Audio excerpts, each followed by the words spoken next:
You're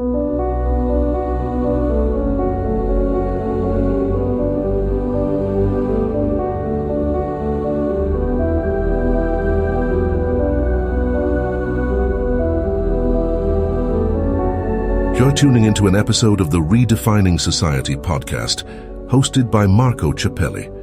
Let's face it, the future is now. We live in a hybrid analog-digital society, and we must stop ignoring it or pretending that technology is not affecting us. The line between the physical and virtual worlds has become a figment of our imagination. On it, we are continually performing a dangerous balancing act, juggling convenience, privacy, freedom, security, technology, society, culture, and even the future of humanity. There is no better place than here, and no better time than now to muse on our relationship with technology and how to redefine what society means in this new age.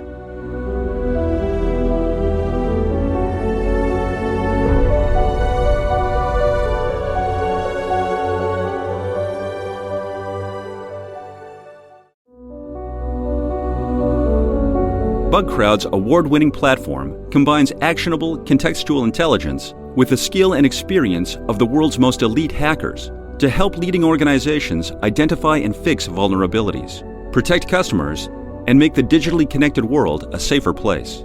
Learn more at bugcrowd.com. Black Cloak provides concierge cybersecurity protection to corporate executives and high-net-worth individuals to protect against hacking, reputational loss, financial loss, and the impacts of a corporate data breach. Learn more at blackcloak.io.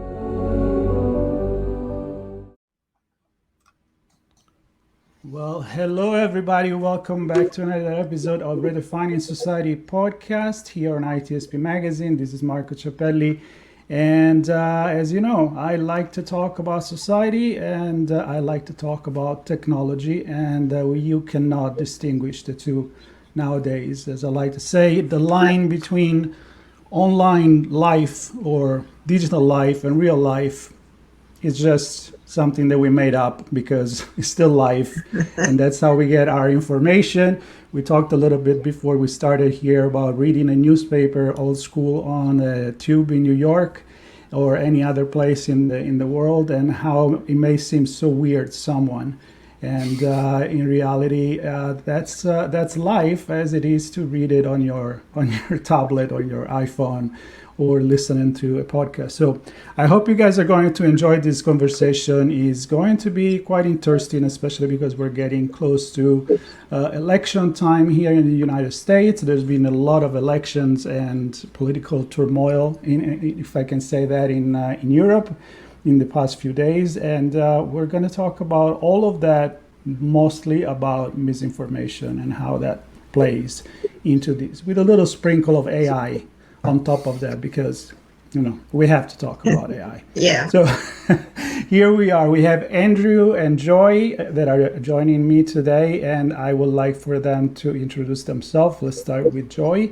Tell us a little bit about yourself and why are you so passionate about this topic? Sure. My name's Joy Scott.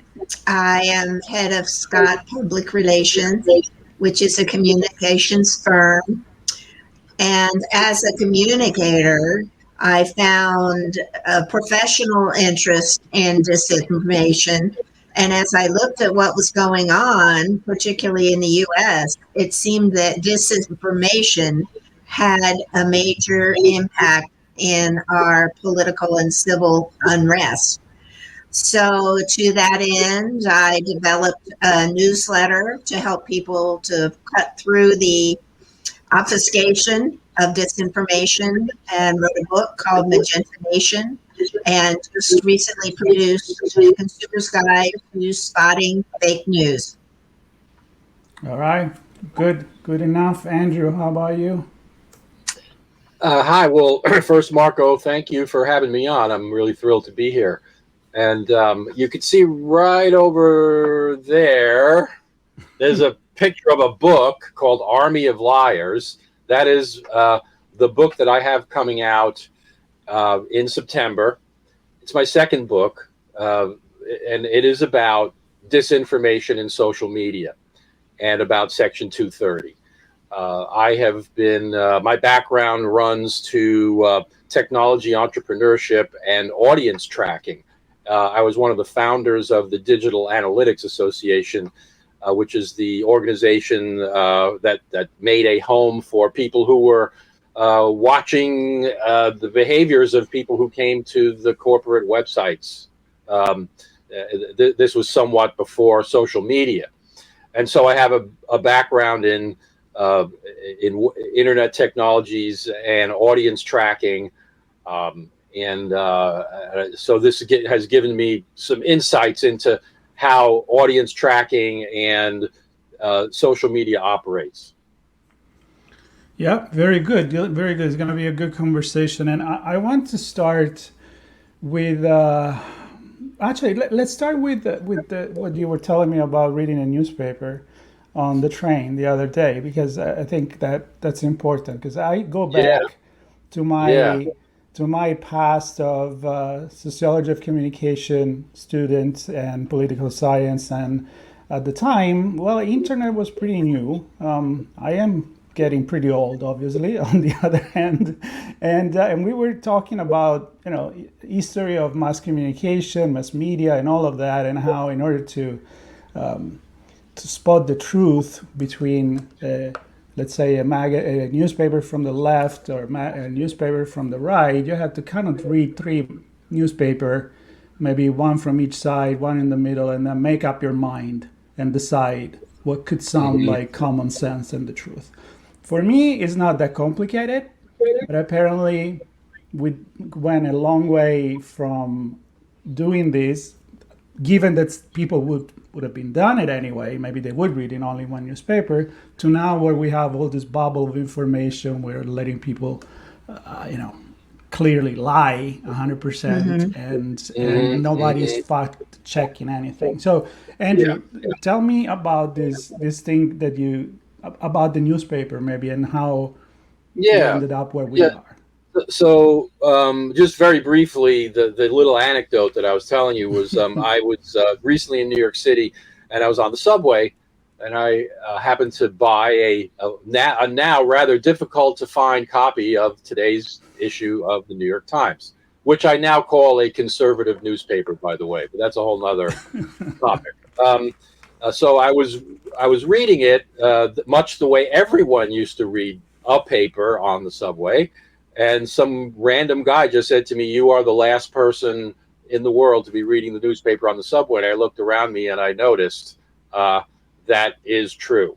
And so what I think has happened, the reason why this is impactful is because we have gone from a place where we, as a society, we outsourced fact checking to journalists. This was an assumption we made, that journalists in real newspapers like the New York Times and its many now departed cousins across the country. For instance, the Columbus Dispatch was the first newspaper to have an electronic version. It had over 250,000 circulation. Okay, when it did that, it now has 20,000. So that just gives you an idea of the decimation of newspaper publishing in the United States. But what we did was we assumed that these newspapers had truth standards. That we didn't expect them to be perfect or to have no point of view or any bias, but we will by and large assume that if it was in the newspaper, it wasn't a total fabulism. That it wasn't just something they completely made up with zero evidence whatsoever. And so that became the standard for what you read in public forums. Well, along comes, social media curating your feed so that you only see what they think you should see based on what you looked at, and that you're unaware of what they're doing here. So they're curating your feed, and some of it is totally not fact checked. And yet it's not flagged that way. It's just put there as if it's just another article. And people over several generations, I think, have been trained to believe that what you read in a public forum is more or less true. And so, the cynical manipulators that look to disseminate disinformation are taking big advantage of that, and they're being very successful at it. Yeah, That's very true, Andrew. And we also have seen groups and individuals who have taken advantage of this. We saw actors such as Russian disinformation experts who are extremely effective propagandists, actively feeding misinformation and knowing whom to target it to and who would spread it.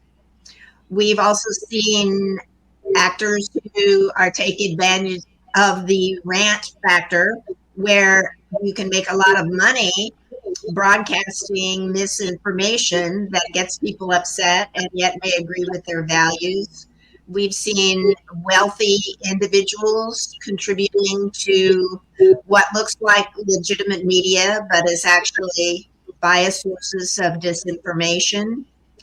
And I read recently that there's over 1,200 fake newspapers, if you would, that is, sites that are masquerading as newspapers and look like newspapers, but they aren't. They are totally propaganda engines. So it's a matter of taking advantage of what people assumed were true or fact-check sources, and an active industry that has grown up. You can even hire an agency now to promote disinformation, just as you used to hire a public relations firm to promote your companies or your position. So now you can hire experts to flood the zone, if you would, with disinformation. And much of it is bot driven, I believe. Yes. It was just a story that came out, I think it was yesterday, where the FBI has discovered over 1,000 Russian bot accounts on Twitter, pretending to be from places like Minneapolis and Wisconsin and places in the U.S., but what they really are Russian propaganda machines, and they are masquerading as local people. And a lot of them have been taken down off of Russian. I mean, a large portion of the traffic on the internet is bots. There are the good bots and the bad bots. There is a company that I work with sometimes, Imperva. It's not advertising. They are sponsor of us anyway, but they look at that. They do a report every year. There is the good and bad bots, and they're the one that scrap the price on ticket. That's why you pay Taylor Swift ticket so much. That's why you don't find a flight to go somewhere when the 4th of July, and then there is an algorithm now that control all of that. And yeah, you're correct. I mean, it goes on and on and on in terms of what they can do. But where I want to go with this, because it's about technology and society. A lot of people point the finger at technology and say, yeah, it's all screwed up because of technology. Now it's going to be all screwed up because of AI. Truth is that it's a tool. So does this come with technology, or as anything else, there is the bad actors that take advantage of these? And maybe we haven't done much about it, because even internet wasn't secure when it started, because it was a talk between 3 universities. And now we get hacked all over the places. So what's your take, both of you, on this? Joy, let's start with you this time. Sure. The technology had capabilities that simply weren't anticipated. And for example, in the United States, we have such a firm allegiance to free speech. The attitude was that any efforts to curb that were unconstitutional and should not be allowed. However, we do have regulation of traditional media where they are held accountable for the accuracy of what they're reporting. But with social media, it was originally back in the 90s seen as a bulletin board, and you can't be held accountable for posting something on a bulletin board. Those days are long gone, and we find most people getting the information online and via social media today. So in Europe and other countries, there are different standards, and there seems to be a higher level of understanding of the dangers of lies and propaganda, of hate speech, and the media engines are more strictly policed. In fact, many companies come to the U.S. because we have lower standards for liability, for veracity, and they have much greater freedom to broadcast disinformation. So I think it's a huge social problem in America that we need to face up to. We need stricter laws. We need to look at not only people's rights, but also the damage that is caused when those rights are exercised and people are harmed. And we need balance in our legislation and in our society to account for that and to really protect us. Yeah, I agree. I would say that what I think what the specific law you're referencing, Joy, if I'm not mistaken, is a thing called Section 230 of the 1996 Communications Decency Act, which, for those who don't know, and I'll be very brief, it was created in order to protect what then were a CompuServe bulletin board, which was not being monetized. There were no recommendation engines. None of the sophisticated things that are part of the landscape now existed then. And it was really very simple. It was a very flat bulletin board. Do you want to buy a bicycle? Call me. And that was it. So these protections made sense because the dichotomy that was being addressed then and now actually is that, if you're a bulletin board, you're essentially a carrier, kind of like a phone company, right? Where you're not at all responsible for anything anybody says or does because you have no control over it. The phone company can't shut your phone call down if they don't like it. And yes, you could be plotting murder on the phone. The phone company will never be liable for that because they have no control over what is being said or done on the phone. Okay, that makes sense. Whereas publishers, and let's leave social media out of here for a minute, publishers, or those who can decide what is going to be promoted by their vertically integrated platform of distribution, of content distribution, in the real world, in publishing, in mainstream media, cable and television, there is a responsibility to not lie, not tell damaging lies about other people or companies.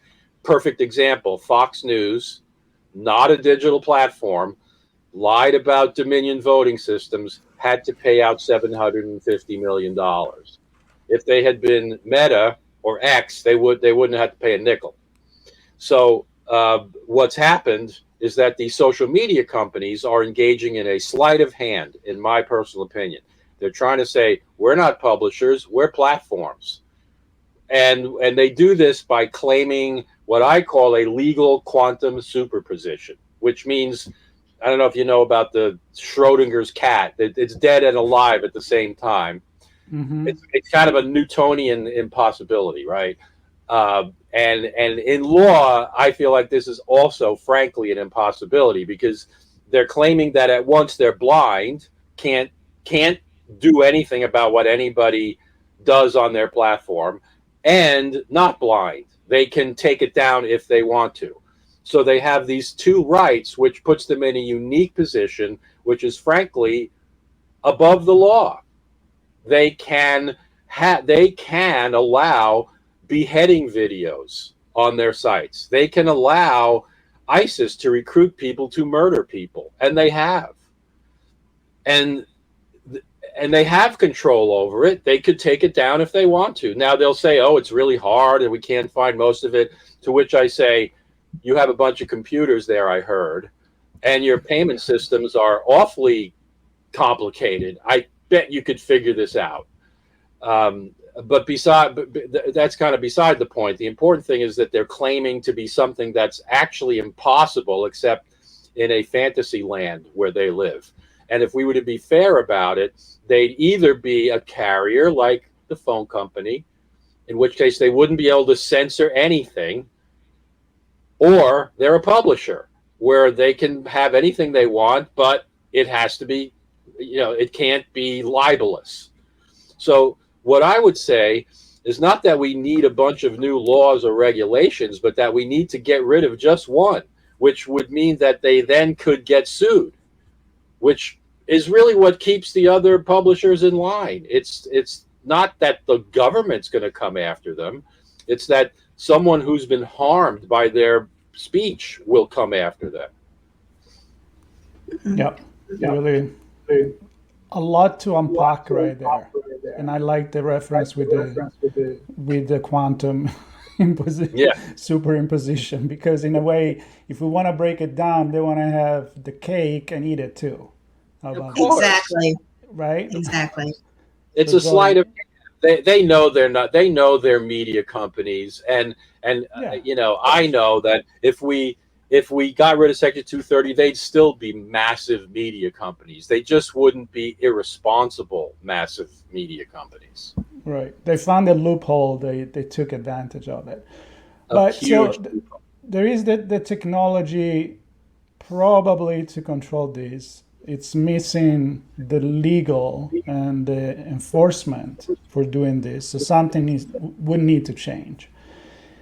A lot of people say, well, it's not going to change. And it's we need to educate the users. And I think that's important. I'm a big fan of education. I think that a lot of problems in our society come from ignorance, to be honest with you. Yeah. Oh, yeah.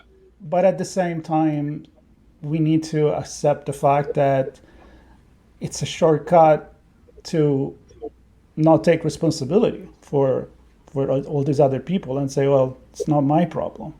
But, you have to say that don't put the candle near the drapery, otherwise it will get on fire. Yeah. So why not making a note or a disclaimer on this may be bullshit, and maybe you need to not put it in practice.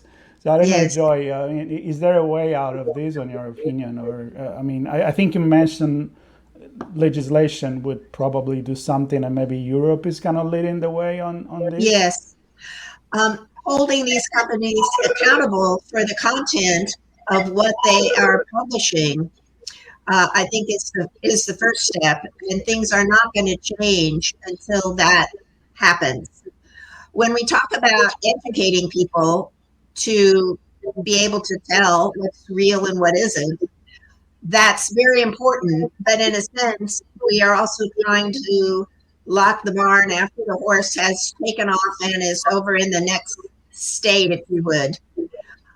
There has been so much disinformation, and so many millions of people are completely invested in it now.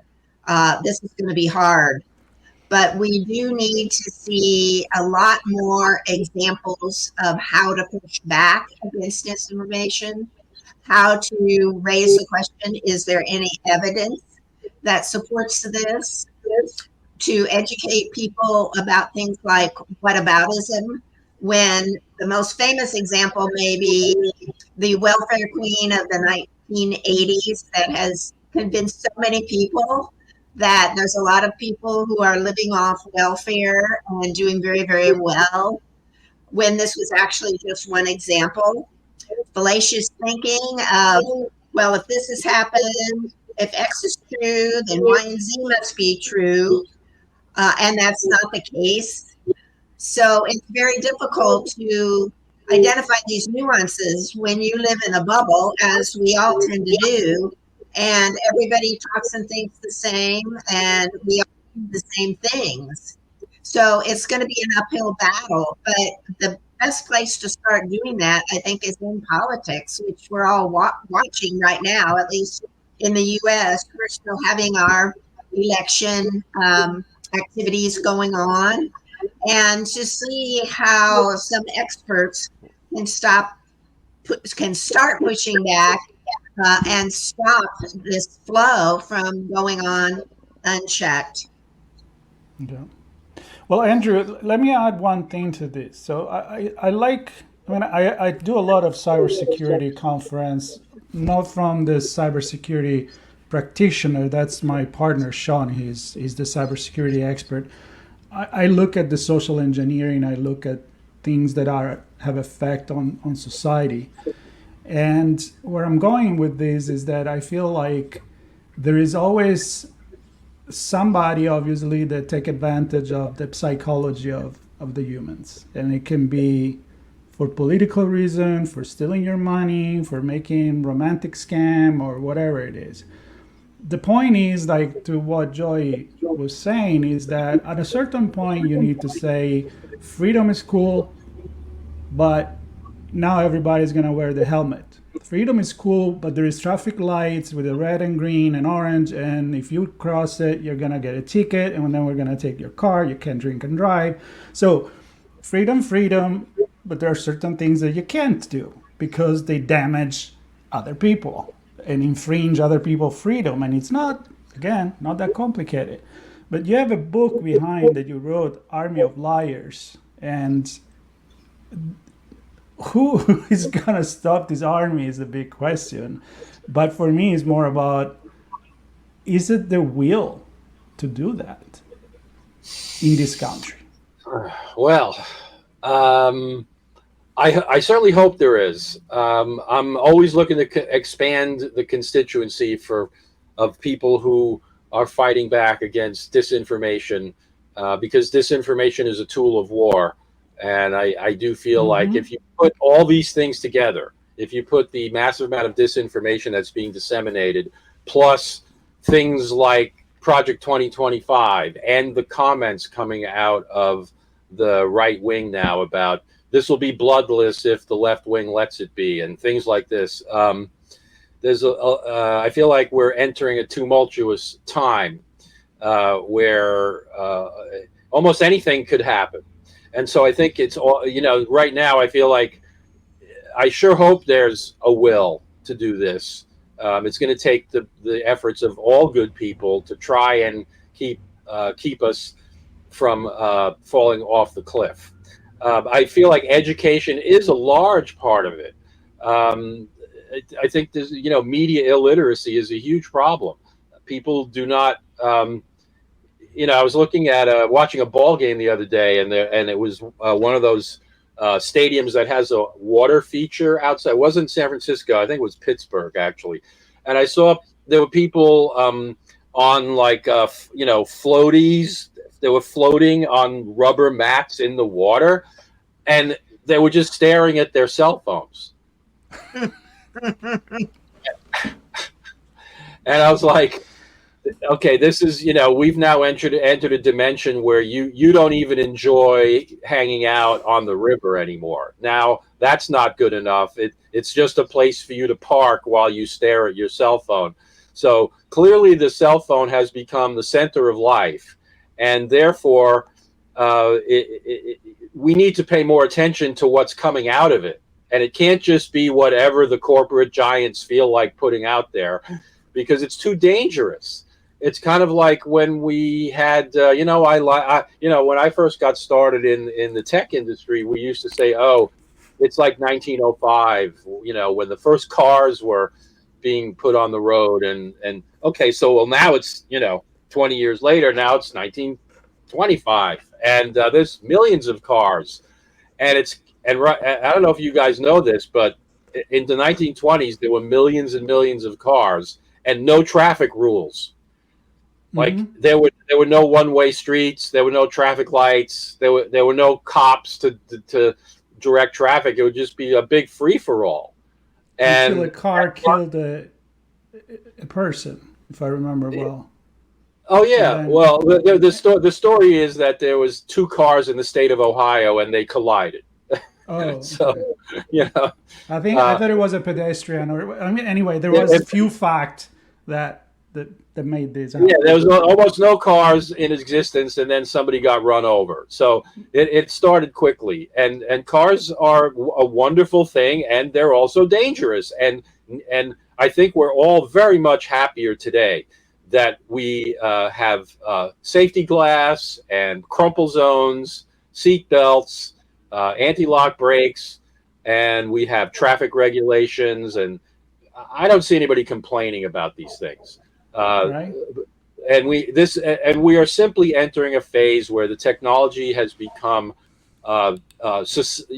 defining for society, to the point where it just needs to be looked at like all the other technologies that have been brought under regulation. They actually become better and more useful, and I think that's kind of where we have to look. Well, you gave me an idea for I write a newsletter together with my AI here and there, and I haven't even read it. When you tell about the cell phone, the people looking at the cell phone where they were in the boat. One day I realized I like to go to concert and watch rock music and other kind of music, and I realized I was at a Guns N' Roses concert, and I was like, I watched 1/3 of the concert through my freaking phone, taking videos and taking picture. And I'm like front row here, and instead of seeing, Slash shredding guitar live, because I am here, I'm watching it through the lens of my phone, so I can share whatever I'm watching with other people, the video. I know.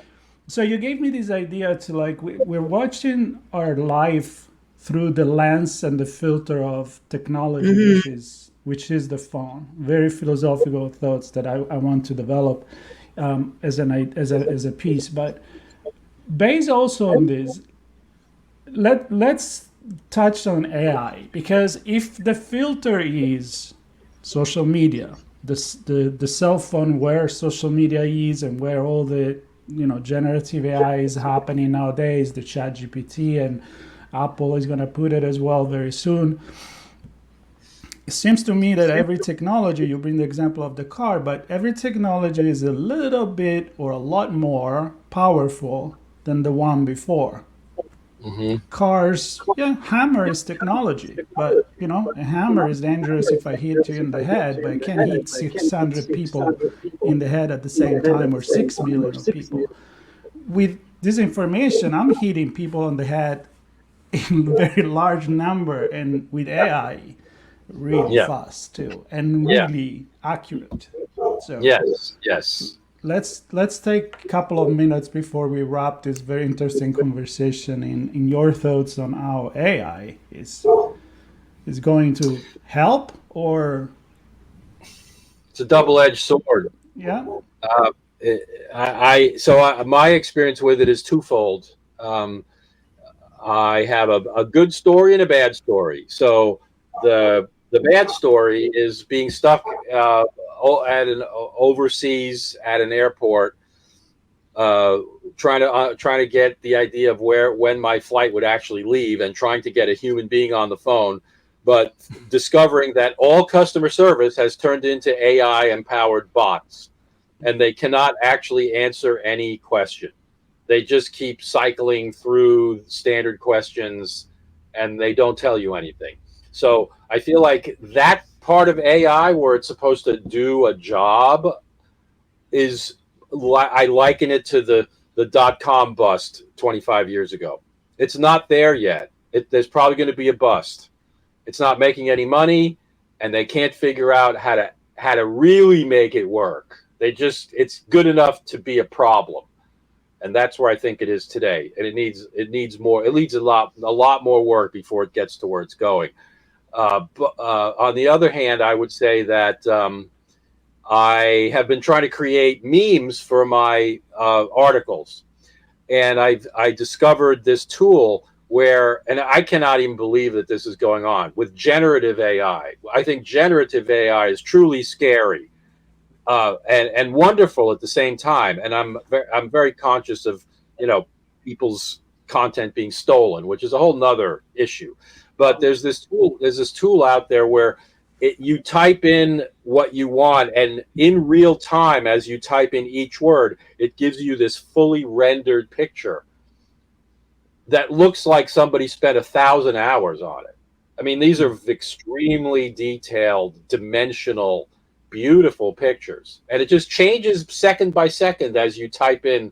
If you say, lizard monster fights King Kong, well, within half a second, that's going to be there.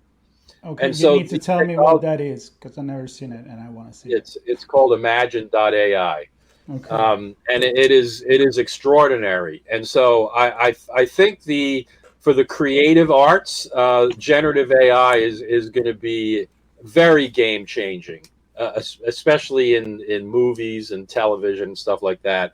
But I think as far as its usefulness in society as an arbiter of truth or a purveyor of helpful information, long way to go.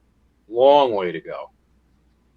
And this also brings in the media literacy question, because it's going to be even harder to tell what may be genuine and true and what is created.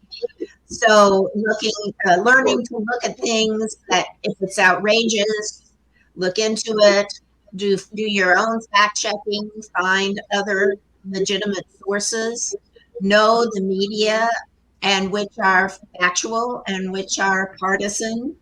There's a chart called ADFONTES, ADFONTES,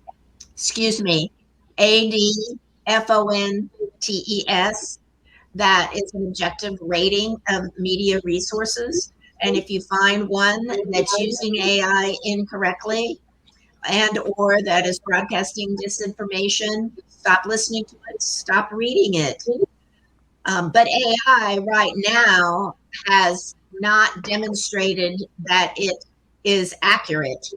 There are a lot of people who've used it to try to write and found that it came up with information that's just totally not viable. Articles were cited that don't exist.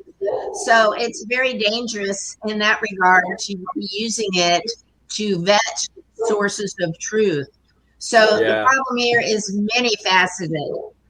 And again, it calls for this initiative on media literacy and pushing back on AI generated propaganda. Yeah. I always have this joke where the fact that generative AI hallucinate and make it even more human, because human hallucinate constantly too. By hallucination, meaning I'll just come up with something. I don't know the answer, but I'm going to. I don't even know how many times. Yeah, I got to come up with something. Yeah, how many times I caught, the AI that I use and say, "Are you sure about that?" "Oh yeah, Marco, I'm sorry, I misspoke." And and then they come up with some other things that is not true. But anyway, I think we are at the point where AI is super powerful, as you mentioned, Andrew, especially generative AI. It's a full Pandora's box to open and experiment. I'm one of those that like actually AI, even for the creative. I know a lot of people are not going to like what I say. I don't like the fact that it's still content, but I think there is a lot that you can do with it. But to use it as the ultimate truth, no. But we also say at the beginning that newspaper, despite an editor, despite the journalist's ethics and oath in a way to the truth, also it's not something that you have to trust, that you can trust 100%. So my point is, you always need to kind of double check things. And that is true as with AI and as any other thing that we deal with. So I think agree. we need to find a way to live with it, and I think that someone that can make the rules need to help us a little bit with it. They may not resolve the whole problem. I'm kind of summarizing our conversation here, but if they give a really good stab to making responsible this platform, then we will deal with a lot less of misinformation. I think. I agree. I'm all about level playing field, and I don't think it's a level playing field right now. Yeah. There's another resource that I should mention called Fact Checks, FAKCHEX. It's a free Substack newsletter that addresses articles or has articles that are fact-checked about topics that have a lot of disinformation around them. And another service called NewsGuard that helps to vet news information. So if we can get more people to start using some of these tools and sharing them and sharing what they're finding out is actually truth, it will help. It may not be a total answer, but we need truth advocates, if you would, who can help us all fight back against this. Yep. And I think to conclude that as an advice that I follow what you just said and Andrew what you just said to the users is that unless you are okay with that, you are into the lie of one side or the other or whatever it is. AI or any other tool like the fact check tool, it's a good cleanup system. It's not going to take everything out and give you the perfect, but it's a good help to mitigate the damage. Maybe out of 1,000 news, you know that 95% are lies, and then you are left to decide of what the other 5% is. I think it gets a little easier. So that's where technology could help, I think. If we could get AI to do that, yeah. I haven't seen that yet, but it would be nice. Hopefully. Yeah. Hopefully we'll that would get be an ideal solution to automatically correct disinformation at the source. Yeah. I think there is people browser working on that. Yeah.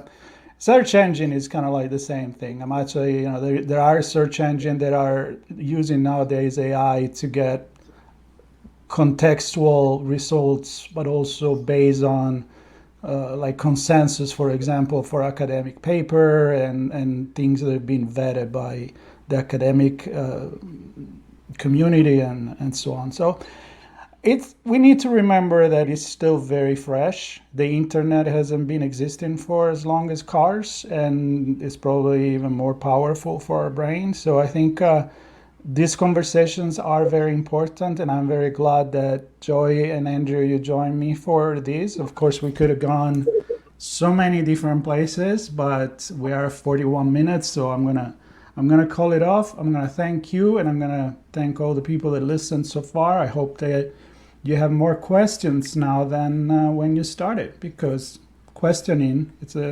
actually a really good thing. So thank you so much, Andrew and Joy. Thank you, Marco. Thank you very much. Black Cloak provides concierge cybersecurity protection to corporate executives and high net worth individuals to protect against hacking, reputational loss, financial loss, and the impacts of a corporate data breach. Learn more at blackcloak.io.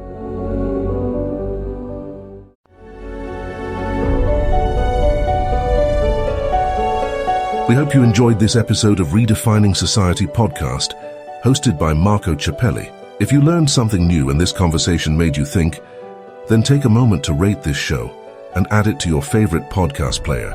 Subscribe to our YouTube channel and share this episode with your friends, family, and colleagues. We invite you to come back for more stories and follow Marco Ciappelli on his social media as he continues this journey into the future of our societies.